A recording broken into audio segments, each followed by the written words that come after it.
घने जंगल में एक चालाक मगर दयालु शेर रहता था, जिसका नाम था शेरू। वह जंगल का राजा था, लेकिन अपनी ताकत का घमंड नहीं करता था। वह हमेशा न्याय करता और जरूरतमंदों की मदद करता। एक दिन जंगल में कल्लू लोमड़ी और भोलू भालू में लड़ाई हो गई। दोनों एक ही गुफा पर अपना हक जताने लगे। कल्लू बोला, ये गुफा मेरी है, मैंने इसे पहले देखा।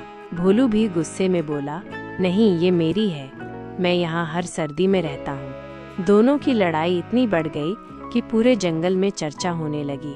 आखिरकार जंगल के जानवरों ने शेरू के पास जाकर न्याय की गुहार लगाई। शेरू ने दोनों को बुलाया और कहा, हम इस गुफा का असली मालिक खोजने के लिए एक परीक्षा लेंगे। जो इसे पास करेगा वही गुफा का असली हकदार होगा। शेरू ने एक बुद्धिमानी की परीक्षा रखी। उसने जंगल में 3 सुराग छुपाए और कहा, जो भी इन तीनों सुरागों को सबसे पहले ढूंढेगा वही इस गुफा का असली मालिक होगा। कल्लू और भोलू जल्दी से सुराग ढूंढने निकल पड़े। कल्लू चालाक था, लेकिन जल्दीबाजी करता था। वह बिना ध्यान दिए इधर उधर दौड़ने लगा। भोलू ताकतवर था, लेकिन सोचता कम था।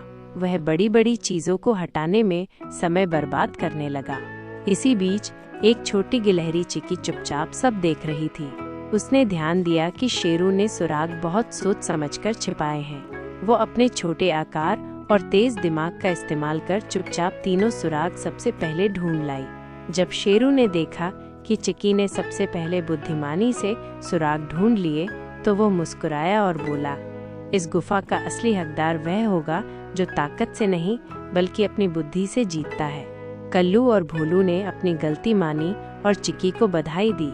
चिकी ने गुफा लेने से मना कर दिया और कहा, मुझे गुफा नहीं चाहिए, मुझे तो बस जंगल में शांति चाहिए। शेरू ने हंसकर कहा, तो अब से ये गुफा पूरे जंगल की होगी और सब इसे मिलकर इस्तेमाल कर सकते हैं। इस तरह जंगल में फिर से शांति लौट आई। सभी जानवरों ने शेरू की चालाकी और चिकी की बुद्धिमानी की सराहना की। शिक्षा सिर्फ ताकत से नहीं, बल्कि बुद्धि और धैर्य से ही असली जीत मिलती है।